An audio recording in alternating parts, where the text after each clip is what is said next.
Good morning, everybody. Thank you for joining me today on Discovering Infinite Grace, doing a whole new time period. Going to try to shake things up a little bit for 2018.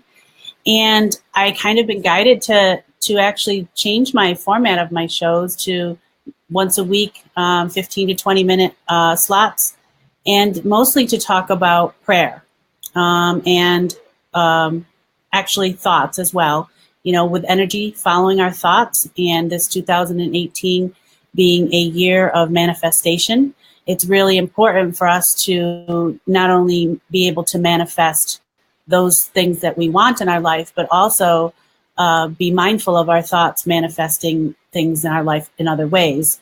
So being more aware of certain feelings, thoughts, struggles that we have with the mind. So for me, recognizing that this is coming forth from my own self, I recognize that prayer is something that can actually really be probably one of the most amazing tools that we can use to align our thoughts back. So for me, I came across Denise's book. She came out just in the nick of time for me by the end of this year, so that I can use it fully the coming year.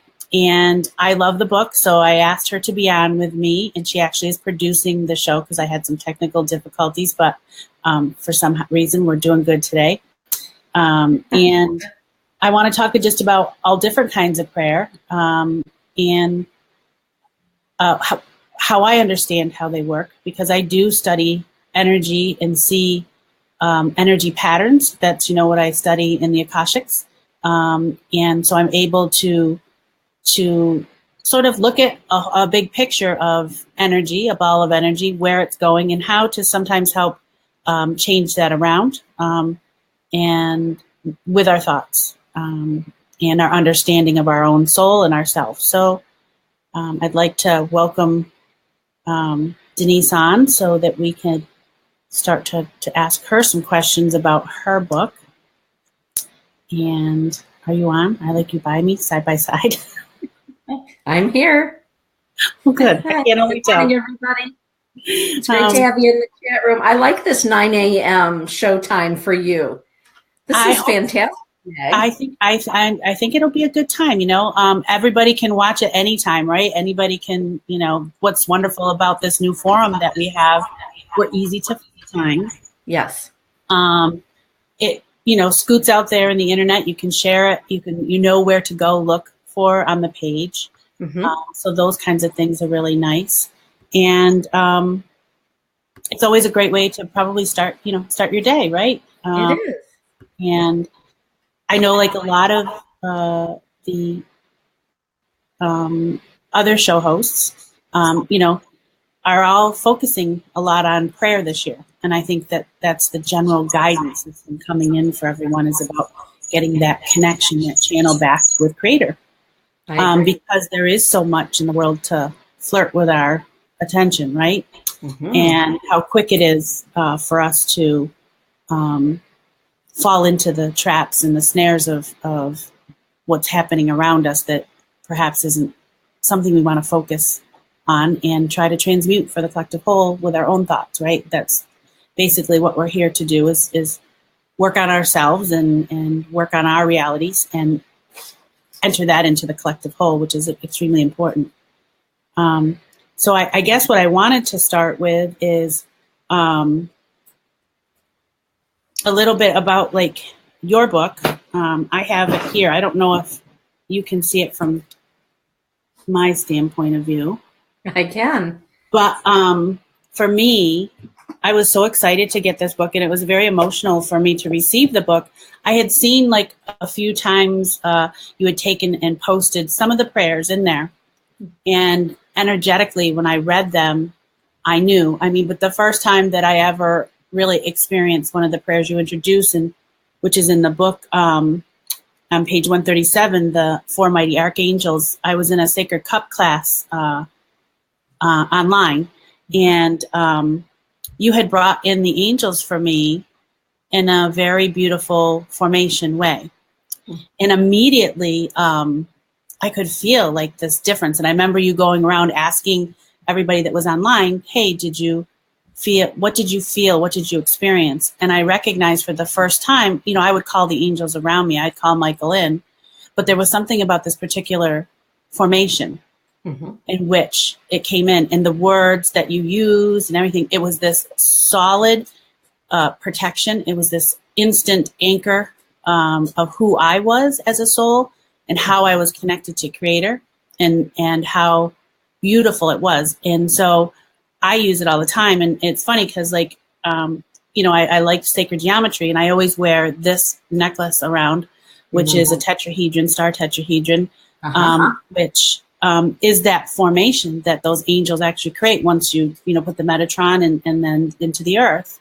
And then I realized when I started working with it more, I could actually see those energetic patterns, and I could feel instantly I had alignment. So when my awareness dips out, because it's not that alignment ever goes away, it's my mind and my awareness that slips away from it. So sitting, if I'm having a really tough day, just sitting for a few minutes, saying that prayer, instantly, I get back into my alignment, and I love it. So I guess what I wanted to ask, perhaps maybe we could just do this in the beginning today, so people can feel it. Is that all right? And I would, if you would like to read it, or I can read it. You said you had your book there. I do. Do you want to do it? Because I love your voice too. It's on page 137, in case you don't know. I'd like to say good morning to everybody that's in the chat room already. Hey, everybody. Thank you for joining me and Meg. And I've been looking forward to doing this. I always look forward to doing stuff with Meg. So here we are again. And so if you would care to, if you are so inclined to like and to share. Good morning, Bill Elliott. Good morning, Polly Joe and Rochelle and Jacqueline and Lily. It's good to have everybody with us this morning. Connie Vodder, good to have you here as well. I just love seeing who's in the chat room all the time. It's so much fun. So if you would care to like and share, Meg and I would greatly appreciate that. And for those of you that do have the book, Prayers and Incantations to the Light, I'd like to give a great big shout out to David Fix and for his magnificent artwork on the outside and the inside.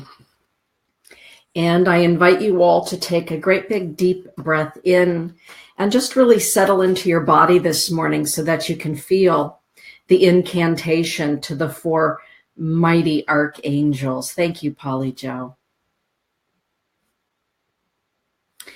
Deep breath in, right down to the tips of your toes and beyond.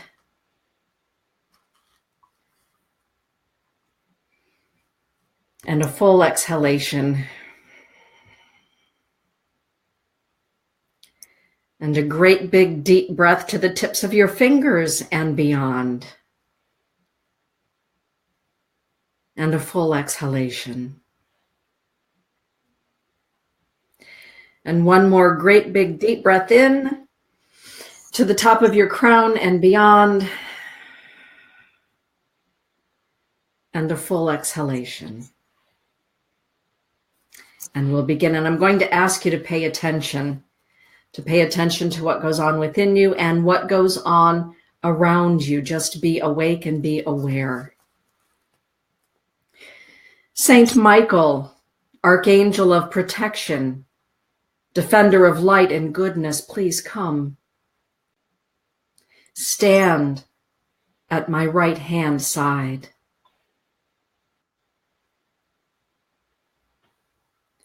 Saint Uriel, Archangel of Forgiveness, Understanding and Dreams, please come. Stand before me. Saint Gabriel, Archangel of Aquarius, Fearlessness and Abundant Joy, please come. And stand at my left hand side.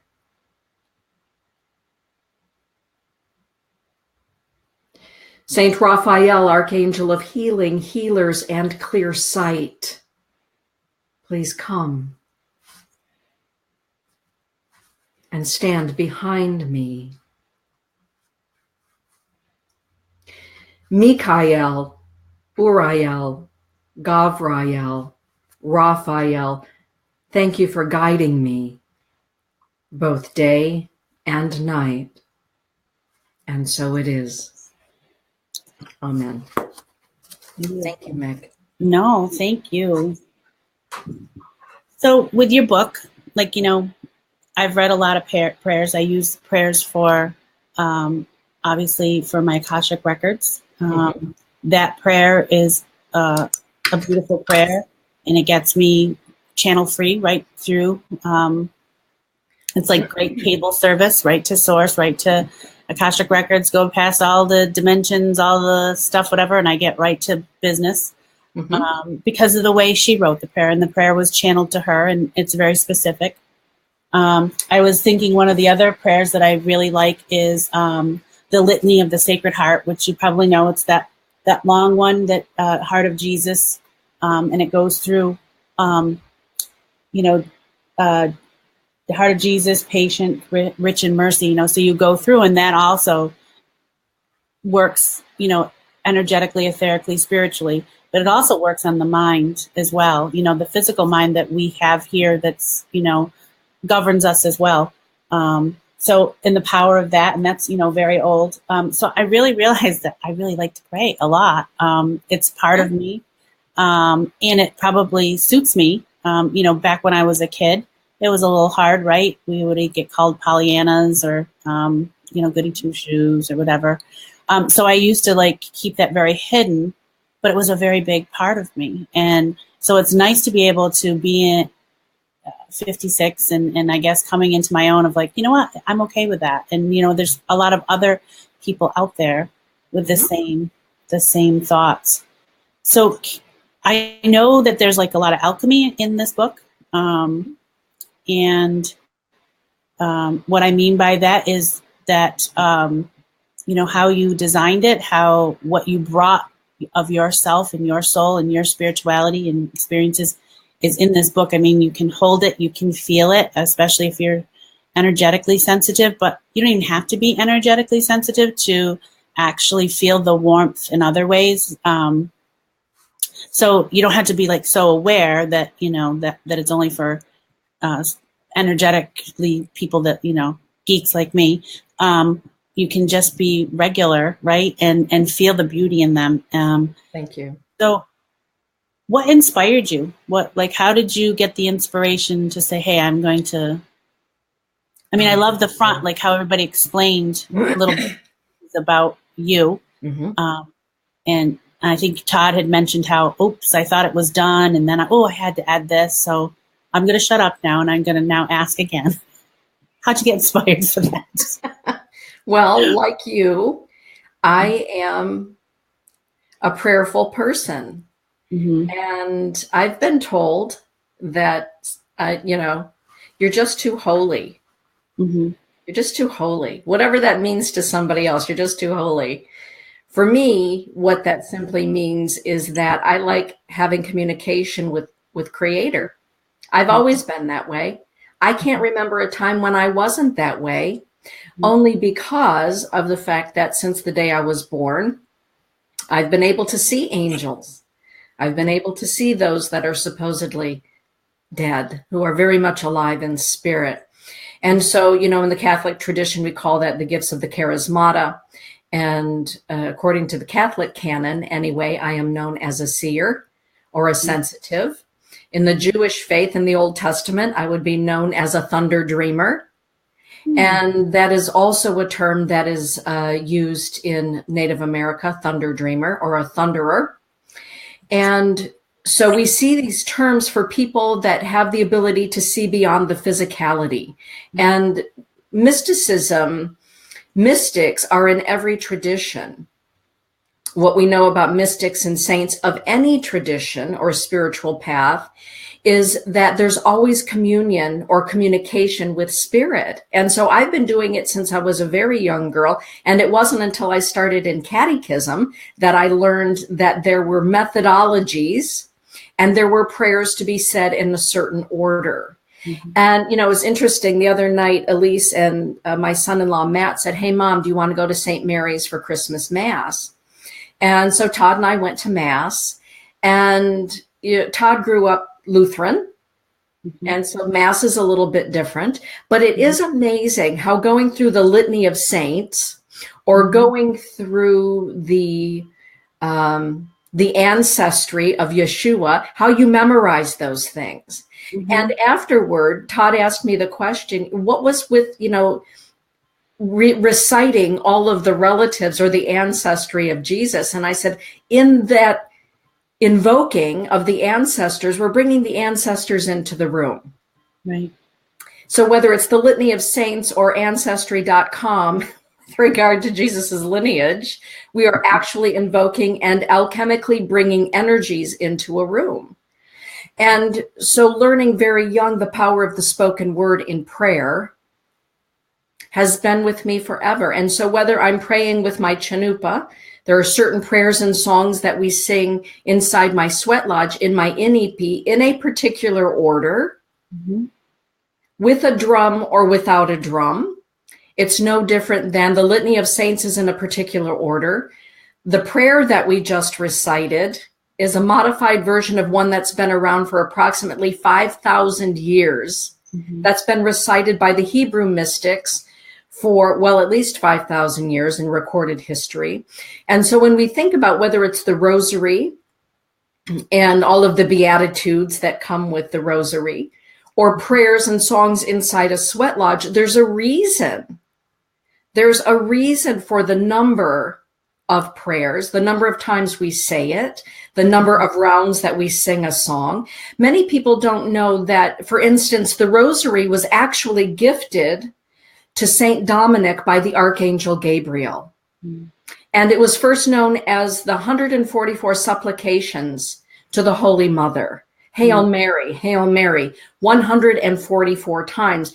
And over time, with further visits from the Archangel Saint Gabriel to Father Dominic, who is now Saint Dominic, we now have the fullness of the rosary, and, you know, recently new beatitudes being added to it.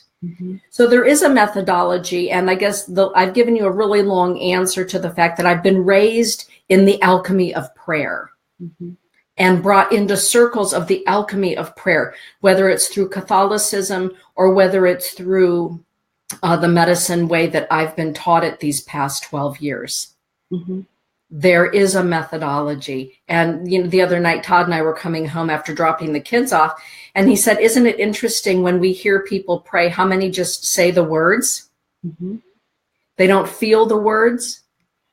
They don't understand the words. They don't take the time to really think and feel what they're bringing into the room and what they're bringing out of their heart." Does that make sense, Meg? Yeah. Because it's very rote. We learned how to memorize the prayers so that we could use them, but we were never taught how to connect through our heart with them and what they meant. You know, sometimes the prayers were a little bit, you know, we were a little frightened by some of them because of the way they were written. But if you look deeper into the meaning of them, it was at the time when the prayers were written, times were different. So sometimes even the prayers are hard to relate to in this day and age because they weren't written in the energetic time of when they were, you know, formed. Exactly. So for me, going back through the prayers, even the litany of the Sacred Heart, for me, after going through all the spiritual studies, re-looking at that prayer, now I understand, and I can take away from the time of when it, you know, was created. And so that, for me, the other thing that I really like about your book in particular is because of the different backgrounds that you are bringing from prayer. So it's not just Catholic based. It's like the experience of all of you and all of what you've experienced on earth and, you know, educated yourself in. Because for me, you know, that divine oneness, the law of divine oneness that's coming in 2018, if we look at ourselves through race, creed, and our religion on the man-made basis of that, Right. we really have a hard time finding our oneness with one another. Mm-hmm. But what I've found is it's through, what they're showing me, and what I'm guided is to start making the connection for people on the mystical level of each of the religions, Mm-hmm. each of their cultures, Mm-hmm. each of how their ancestral, this mystical line is what's connecting our oneness, and Yes. hopefully bringing it down into our consciousness so that we can view that with a higher perspective and a higher meaning for us. Mm-hmm. And that's what I think is going to happen in 2018. We're going to start bringing that understanding here on Earth, so that we can get through this beautiful transition that we are actually may not seem like on the surface right now, but there is a beautiful transformation happening, and we will emerge. Right now we're in that kind of tight chrysalis of, oh my goodness, and Yes. I feel like prayer, because we are the answer through the collective whole, that and everybody wonders, like, well, what am I supposed to do? We all can't run for president. We all can't change government in a blink of an eye. We can't make people kinder. All those kinds of things. We get overwhelmed, and then we get paralyzed, and then we just go, Mm-hmm. yeah, I'm just going to give up, and I'm just going to, swim with the fishes. But being Italian, you don't really want to be swimming with the fishes. So I think that prayer is a really good way to go, because it will start to transform me, right? Yeah. Yes. And then from that energy following thought, I enter that into the collective whole, and that's what I'm really here for to do. It's that we're all here to do our own expression as clean, as clear as possible, and that's staying close to God, right? Staying close to however you describe source, and learning about you and the beauty of you. Yes. And then putting those thoughts back into the collective whole will shift the reality. Absolutely. So, well, for years of my life, starting when I was very, very young, if I were at a group setting or a group setting, I guess, when you're particularly young, just out of high school and things, people would ask me before a meal or whatever, Dee, will you please say grace? Will you say a few words?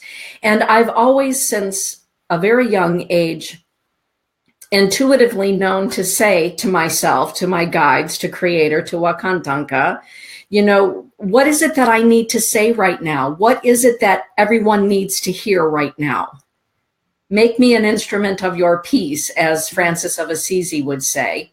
And then I would simply listen and feel what it was that I was supposed to say. And I would say the words as they were given to me, as I was inspired to give them. And before long, people were asking me, well, will you write that down? What you just said, will you write that down? I really liked that. And I began to write the prayers down. And prayers would come to me, other prayers would come to me in the book. I don't remember how many prayers and incantations are in the book. Sometimes that word incantation throws people off. It raises an eyebrow or two.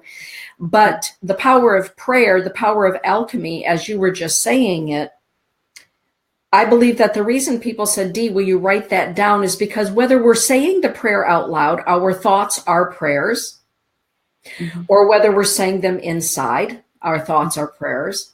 There's an alchemy that happens within us with regard to the dialogue that we're constantly and continuously having with ourselves each and every single moment of our lives, particularly those of us that have minds that are always going.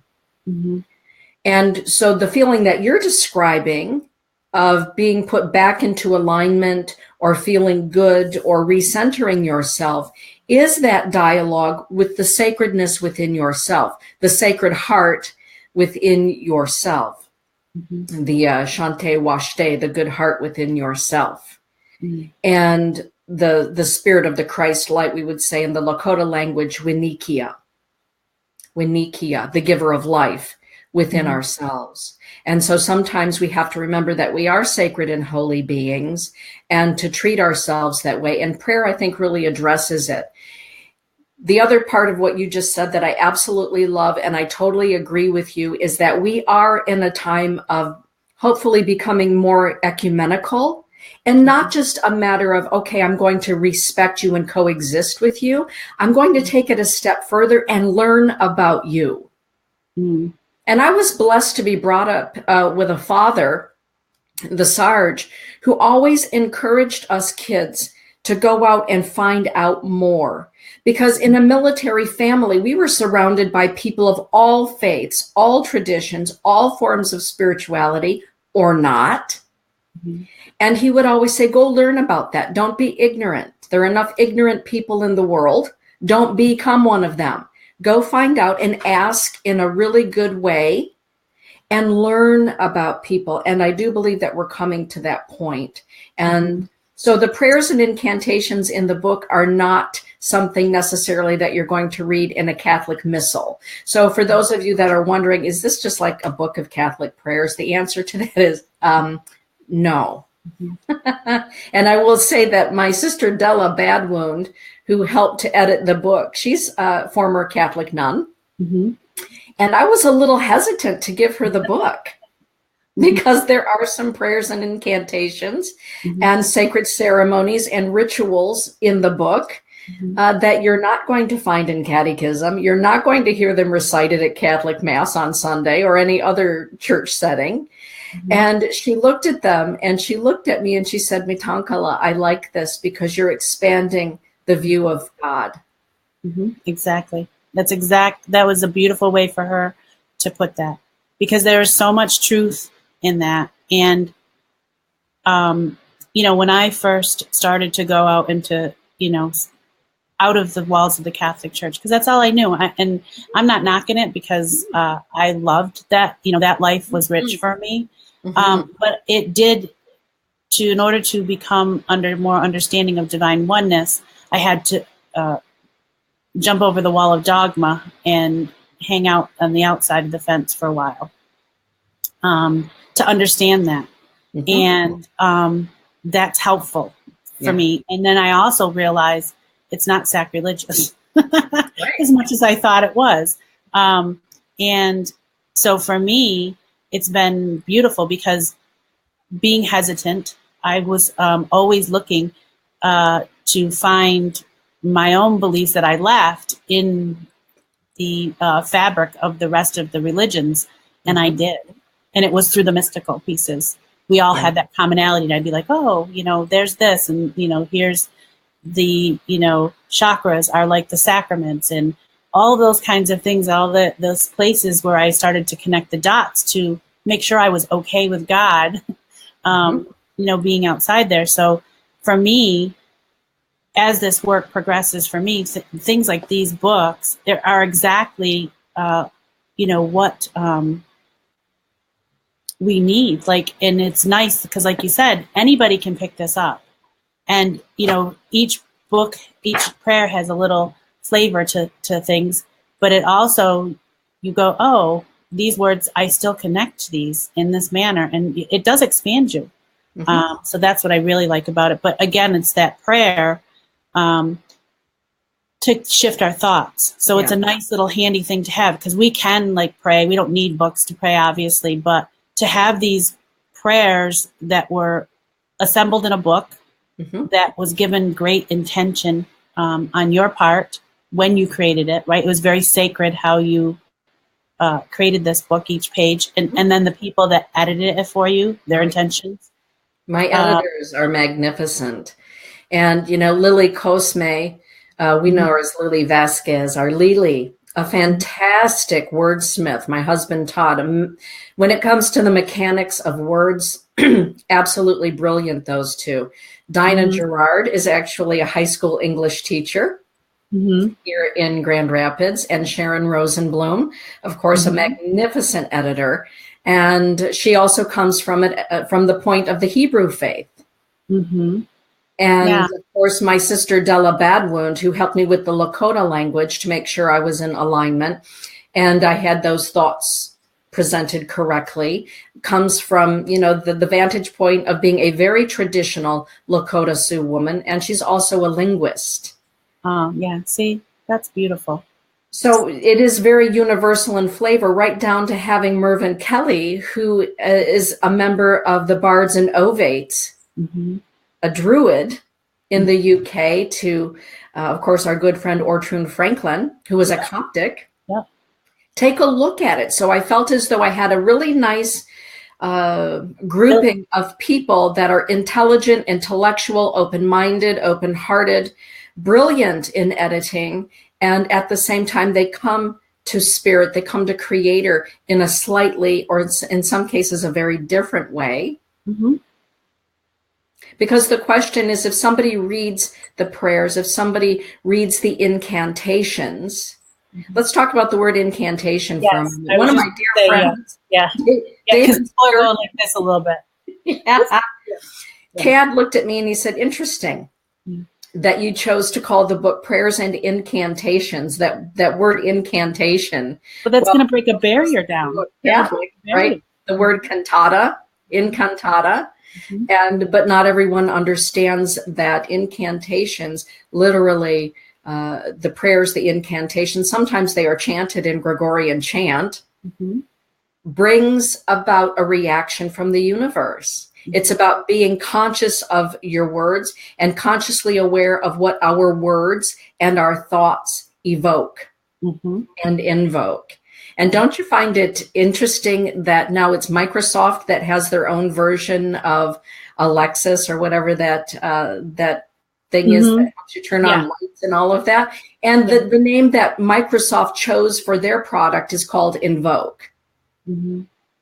Oh yeah, it's funny just how just everybody is really looking at those and how they're getting inspired. Like I feel like when they name their companies, because they are like, even for Google to sit down and call it Invoke, somebody was inspired with that name. But you know that there's like a heavenly plan coming up with that, right? Yeah. And the energy around it, holding that and how it goes. And I just find it really fascinating. And just how you were saying, all the different people that took a look at this book, energetically looking at the word, because the words hold so much energy and so much history, right? And as we use them down through history, they gather certain energy with them. And so there are certain words that stay holy, and high vibrational, no matter how you would say them, whether if you even recited that prayer angry, you would still invoke the energy because it's in the, genetic code of the prayer. Yeah. And so you could say love really angry, but it'll still stay that high vibration. I mean, the delivery, people will feel, the anger. Right.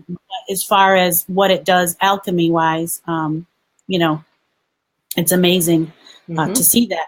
And the other really nice thing about the words that you have and the prayers are short. And, when we're in a place of thinking and we are not in the best place or frame of mind, or we have a lot of mind chatter of negative feed coming in, whether it's through media, your day, relationships, grief, whatever, our brain, our physical brain, can only hold 7 thoughts per, in that second time that we're there. We can only hold it in a certain frame of thoughts, plus or minus. Some people can hold 9. I think I probably hold 9, pushing 10. And then others, can focus and, maybe only hold 5 thoughts. But with that said, if you're holding those 9 thoughts, once you start to say a prayer, those are the thoughts that are coming into your brain. And that's what gives you the ability to change your body physiologically, your mental state, and to realize that you're bringing in, the universe, the divine source, God, angels, however you want to describe it for yourself. You're bringing that in closer to your awareness, and you shift your brain in your thoughts. So that's what's really, it's a cool tool, right? Like, who knew that, prayer was going to, when we were in the 60s, you got Pollyanna and whatever. Now we're going to be the cool kids, right? With The Secret. So I think that that's what's really coming. And I think that's part of the important part of this whole shift for our collective whole into that divine oneness. I agree. Yeah. And it's not to negate the fact that, conversations with God are conversations with God, and prayer comes in many forms. The book was written simply because a lot of people don't feel they have the words. Right. And they don't feel that they have their thoughts coagulated enough in their own mind to present them out loud in front of a group of people. So this book is also written for ministers. Yes. For rabbis. I loved when I saw that. It's written for the person who's asked to say a few words at a family member's funeral. Mm-hmm. I don't know what to say, Dee. Will you write something down that I can say? I don't know what to say at my dad's funeral, and I've been asked to say something. Mm-hmm. Denise, I've been asked to say a few words at a wedding, and it's my first wedding. I don't know what to say. Can you whip something up for me? Well, over the years, I've been whipping up a whole lot of something. And I finally put them in a place where people can read them. And how do you perform a wedding? Mm-hmm. How do you perform a christening, a naming, a baptism, a funeral? All of that is in the book as well.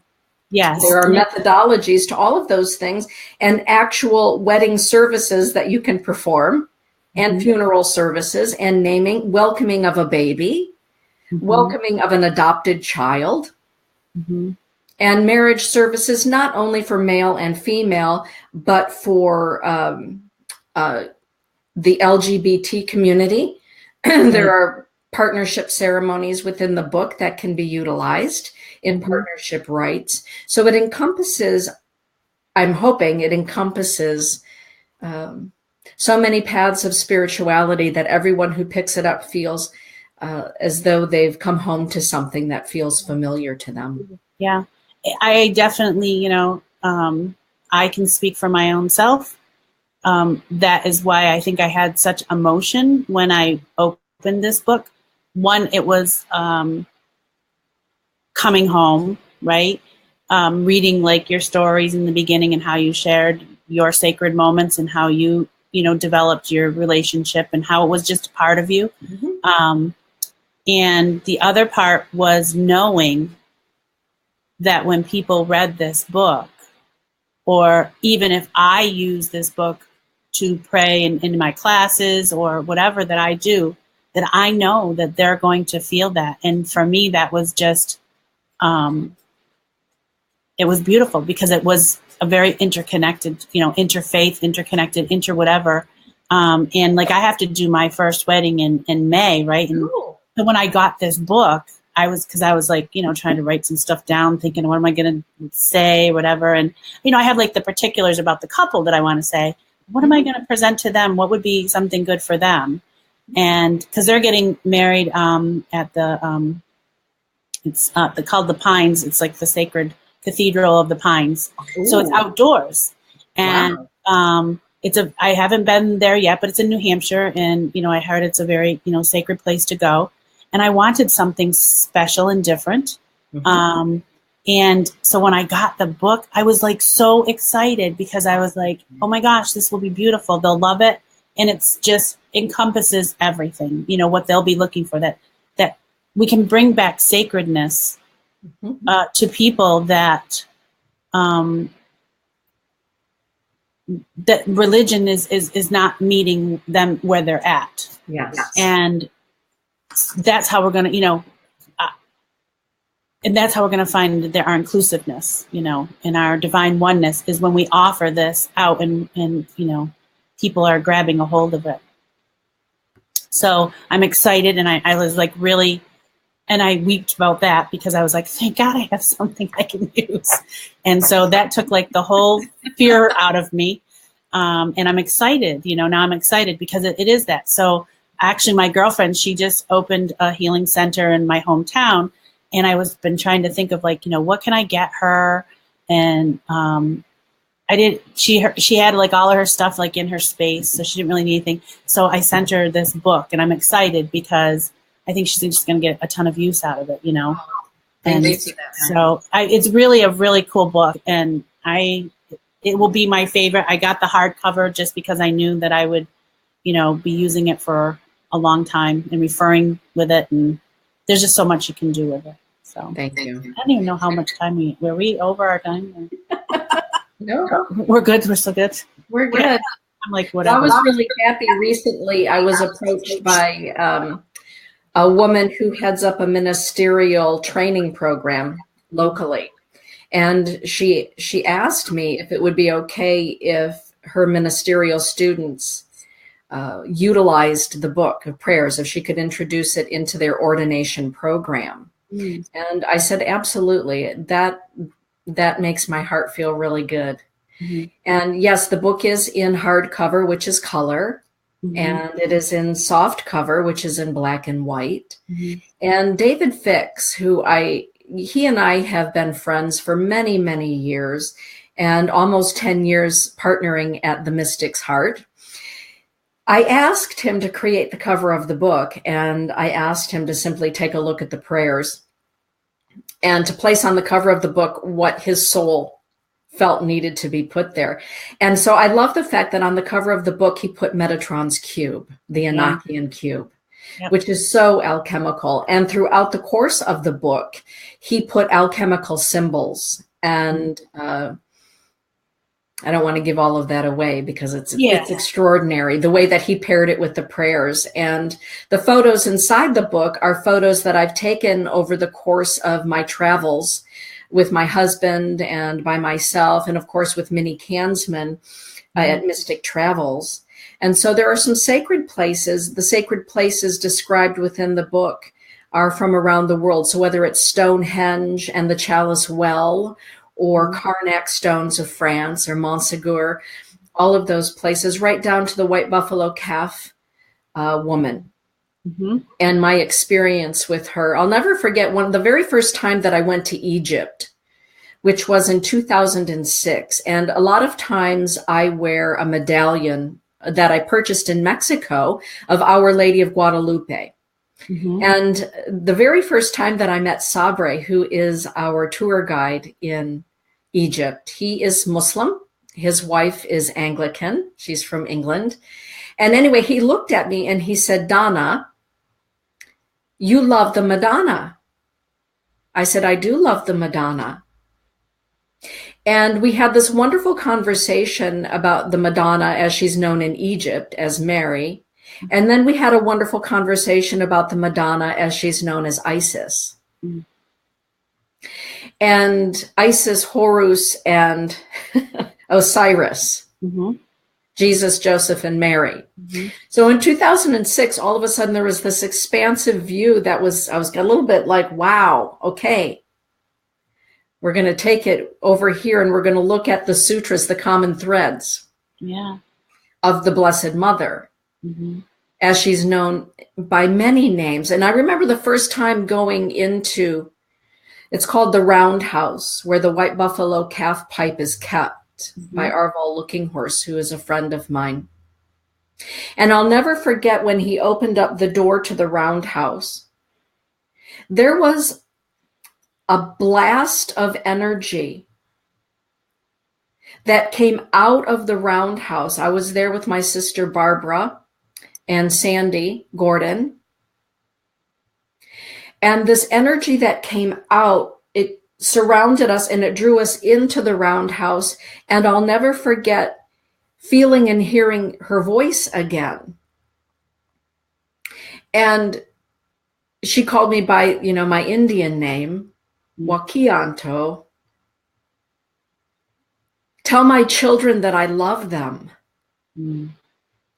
Tell my children that I love them, all of them. And always remember, all children are our children, meaning for all of us, all children are our children. But I remember standing and my sister, Sandy Gordon, just really rocking back and forth from the energy, looking at me. And then we sang and we prayed. But I remembered that same feeling that I had had as a little girl. And in every place that I've found the energy of the Sophia, of the Mother, tell my children that I love them. I have many faces and I have many names. And it chokes me up just talking about it. When people say, you love the Madonna. Yes, I do love the Madonna. I love the presence of the divine feminine that we find in every living thing that is seen and unseen. No different than I love the presence of the divine Father, of the divine masculine.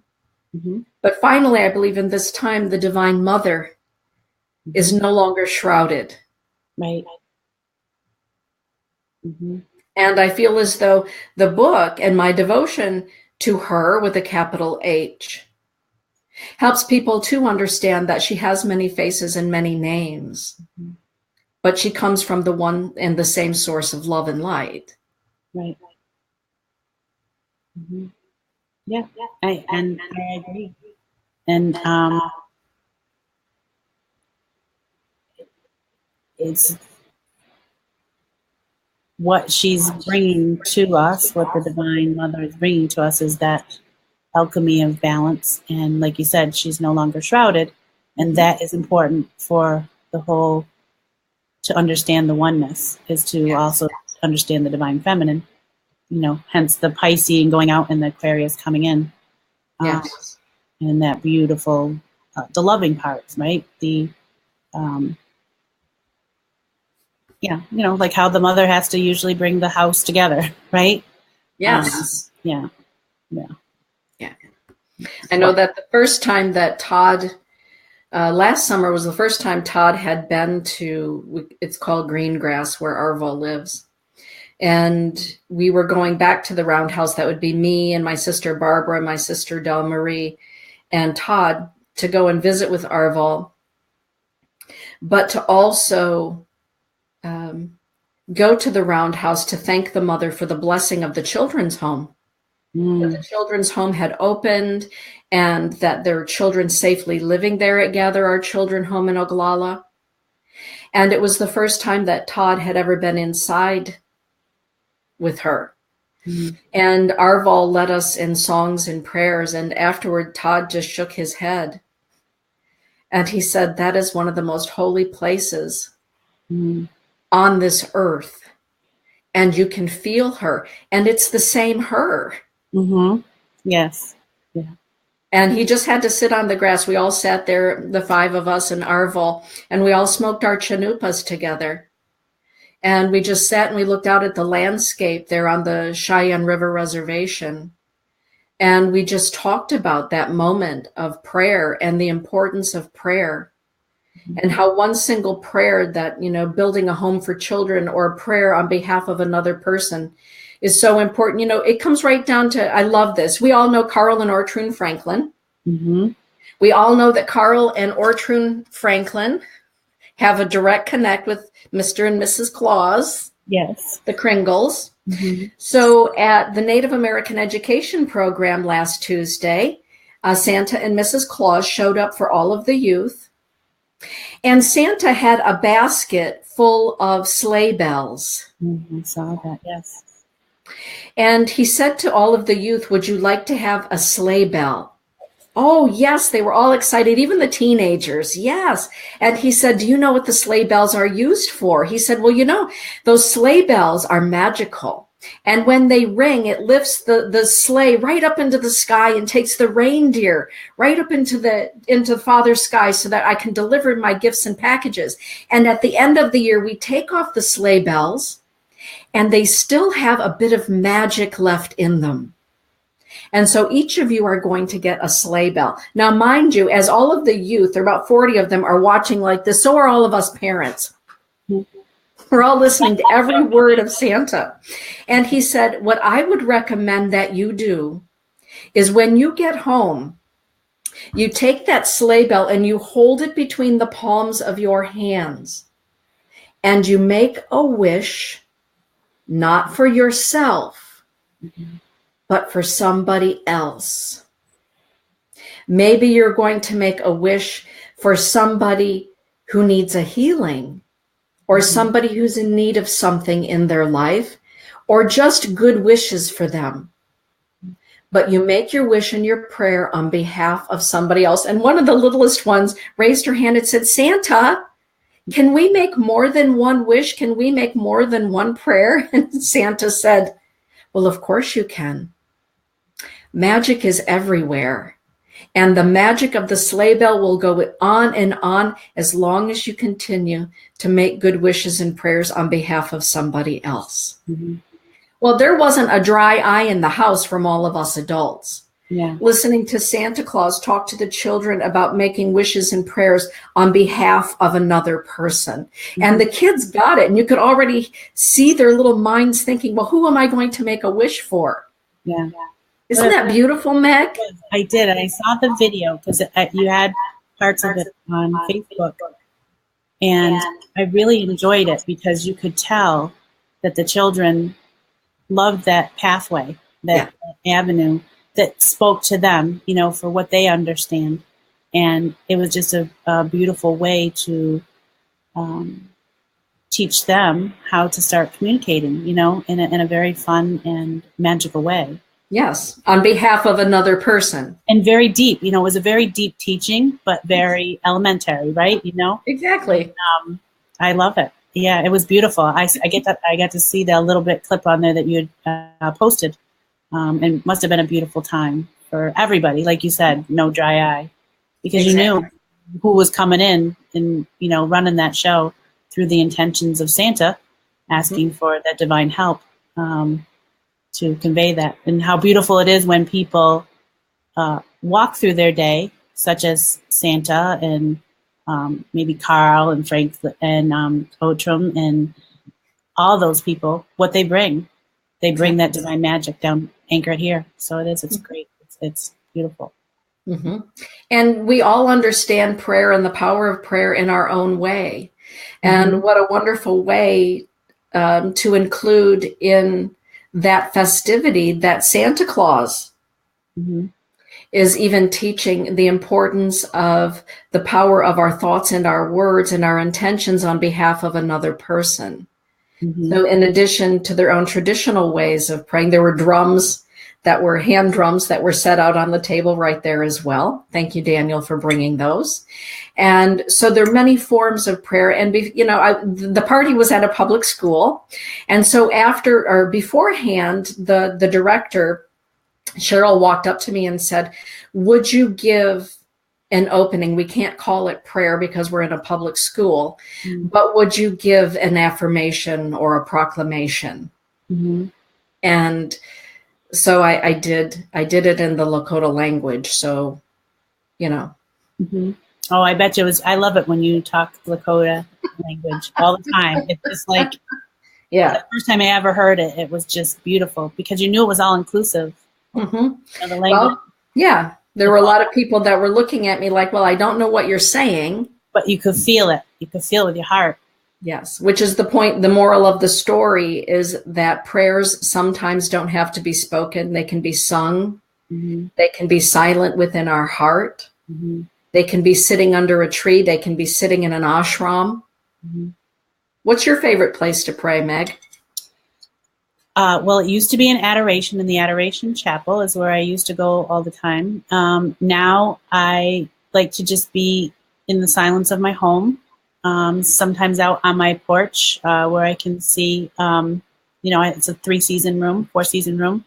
Outside, I have a little grotto that when we just moved here, the landscaping man made me a little grotto with my Mary and a little bench and some wind spinners. And so I like to go there. Cleaning. I like to pray while I'm cleaning. That's really, I have the left brain going, doing some things. Right brain is like, got Wi-Fi, Fios, Xfinity hooked up there because this side's busy.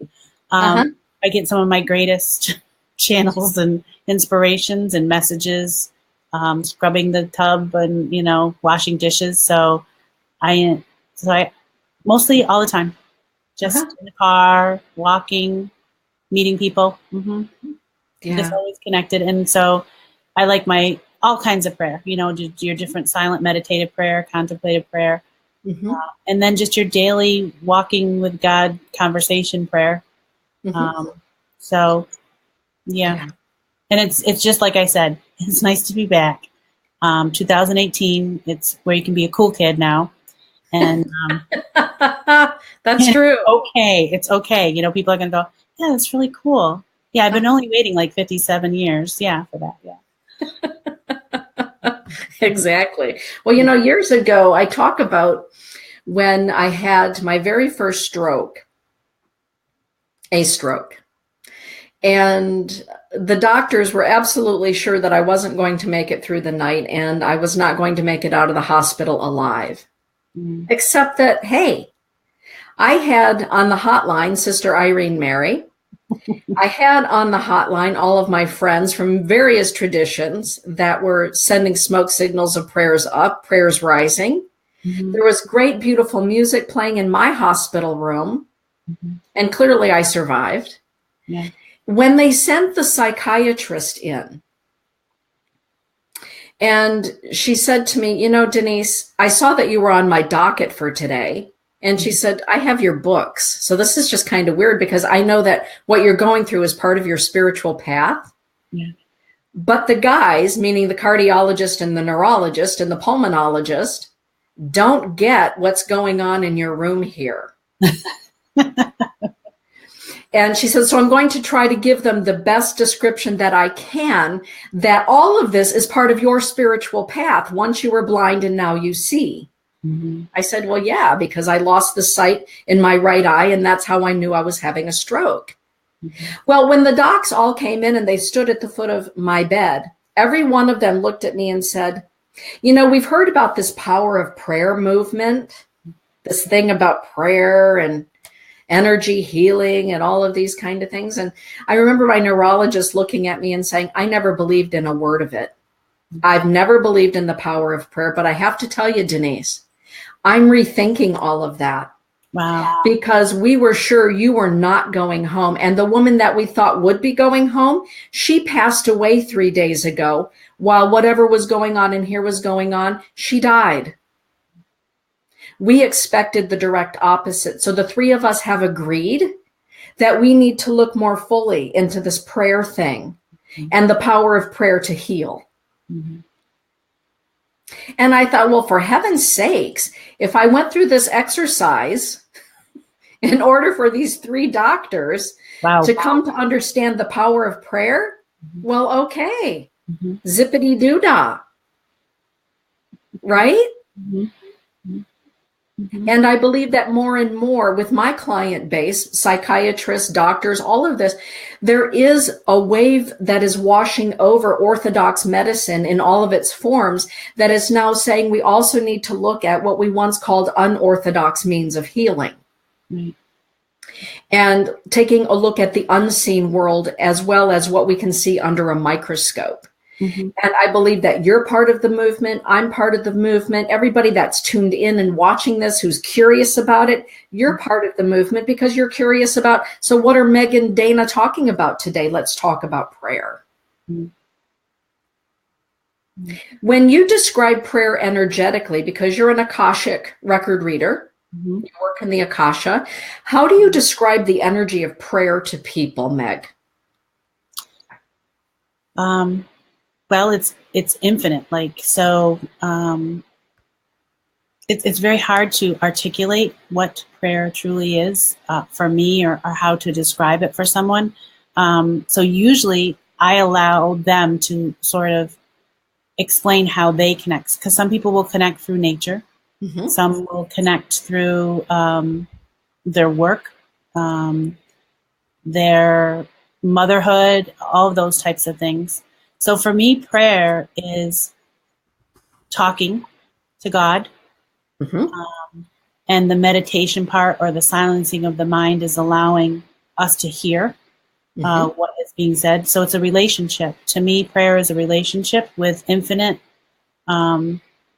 possibilities of healing, healings in all forms. It's, for me, it's an enhancer. It's who I am. It's part of who I am, and part of who everybody is. And it doesn't matter the degree, lots of times we'll always look at the nuns and go, geez, I wish that was my job all day. And a lot of times the nuns are looking, going, geez, I wish I had this type of life, to experience God in the other ways. So prayer to me is just about always having that ability to ask any question you want of Source. And also, too, knowing that when you're gathered, two or more are gathered, that alchemy is extremely strong because we need one another. So we can do it privately on our own, but when we connect within prayer chains, or, people that, that some people just do it all over the world, where, type in the prayer and people all over the world are praying. That is, energetically huge. And when we go with our intention, the intention is the most important. Yes. That pure of heart intention. What we focus on is, who we become. And for me, for the intention, I did write something down about intention with how we pray. Yeah. How we pay attention, like how we're mindful. Using the intent to be present is being in prayer. Yes. And when we give attention to our heart, we become what we pray our attention to. And that we guard our thoughts with all our heart, for energy flows through thought. And we choose our thoughts, and our thought creates our reality and our form around us. So that's what my... That's beautiful. I'm sure there's like simpler forms of that, but that's inside of my head. It was perfect. It's hard to believe we're already at the top of the hour. What the heck? How did that happen? I like that. Prayers amplify the energy many times over. Yes, they do. And in a beautiful way. It's the alchemy of the prayer. Even when our thoughts are in fear, when we're praying for someone, that prayer will still take care of that in the universe and keep that a clear channel of positive energy going to that person. So never be afraid to pray, right? You can't go wrong. And don't be afraid to start, and don't be afraid that you're doing it right or wrong, like you said. And, can you have a nice book as your tool? Yeah. Exactly. And it's a tool. It's a guidepost. Yeah. It's, again, one of those things that I wrote because people said, Denise, can you help me with the words? No different than, Kelly Spencer is going to be here soon. And if I need help with a recipe, Kelly, what is a better way to cook this? What is a better way to bake this? Kelly, will you write that down for me? You're a way better cook than I am. Kelly, help me. It's the same thing. For some reason, I've been given the gift of being able to put together words in prayer form. Some people are wonderful cooks. Some people are magnificent teachers. We all have gifts and talents. And so it's kind of like a cookbook, a recipe book for people that are wondering or just beginning for themselves. And then they can begin to write their own prayers or to accumulate their own thoughts. Yeah, like a journal. Write them down. Exactly. And no different than your angel class that's coming up. Beginning to teach people about working with the angelics, who they are, what they do, how we can work together. It's a beginning for people. Right. Yeah. That's why I love the angels, because a lot of people are kind of afraid to go to God because they think their needs or whatever are trivial compared to what God is handling in the world. But God asks us to have that constant communication. Yes. So the angels are a great way for people to go, oh, and, and they are the expression of God in their many ways. So you get to know all the different aspects of God through the archetypes of the angels, which is beautiful. Yeah. Yes. And the prayers are received. And as Kelly is saying about her mom, when her mother was sick, she conveyed to Kelly that she could feel people praying for her. Yeah. She could actually feel the warmth of the prayers and the vibrations coming.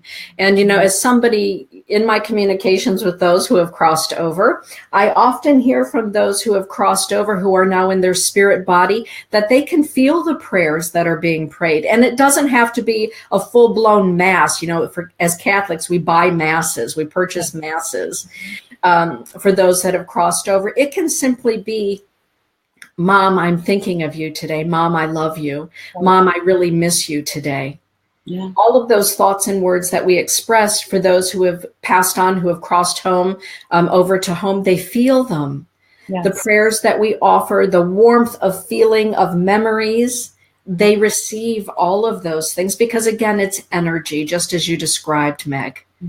Yeah, divine energy. Yeah, divine energy. And you're right about the prayers from the other side, that it's important that we know that there's nothing, they don't just rise up and go somewhere in, the ether. Like, they actually, just like the internet, connect and have a destination. Yes. It's just we can't see them. And the more things that go in that destination through the power of prayer, of us praying as a collective, it just, lights that area up. And, Yes. Yeah, very cool. So I'm hoping that every Thursday, that in the morning around at 9:00, that people will come listen and spend a few minutes with me. Just when is that starting, Meg? January. Here's that, everybody. Beginning in January, Thursday mornings, 9 a.m. Yep. And we'll just talk about a certain word of the day, kind of like Sesame Street, and whether we're going to embrace it or try to transmute it through prayer and thinking and just looking at that concept. That's what I feel guided to do, and be a great way to offer my own expression out to the collective whole. So hopefully we'll see how it all goes. And I love that new format. Thursday mornings, 9 a.m., 15 minutes, 20 minutes with Meg. And thank you all for joining us today. Thank you for being part of. Thank you for helping me produce today too. Thanks. Yeah. Oh, you are welcome. It's always fun working with you. It's always fun being with you. And thank you for everybody collecting. Hi, Kelly, and everybody. And I feel again like Romper Room when you put these all up. It's like, thank you, Tina, and thank you, Paige, and thank you. The Mickey Mouse Club. Yeah, it's kind of fun, right? Connect with like-minded people. Absolutely. And Katie, thank you. Everybody. All right, Meg, you have a beautiful day. All right. Bye. Let your light shine, everybody. And you heard what Meg had to say. Beginning next week, Thursday mornings, 9 a.m. And it's going to be a wonderful time, because time with Meg is always not only soothing to the soul, but it's also something that brings us to our center, being with her. And I'd like to thank you all for being here with us this morning, for shining your light and being who you are and who you came here to be. Blessings be, everyone, and blessings of the new year to each and every one of you. Have a great day, Meg. Hi, thanks.